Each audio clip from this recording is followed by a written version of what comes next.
ఆ శ్రీదండ మహారాజు సన్నివేశంలో కావాలి మరియమ్మ ఒక పూలమాల 50 రూపాయలు, అదేవిధంగా సుప్రియ సామమూర్తికి ఒక పూలమాల.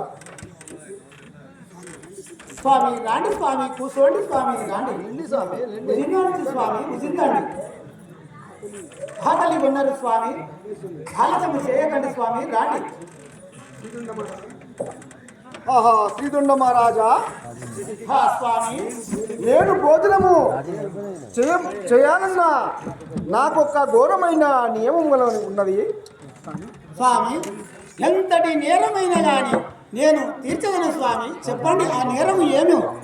శ్రీదుండ మహారాజా,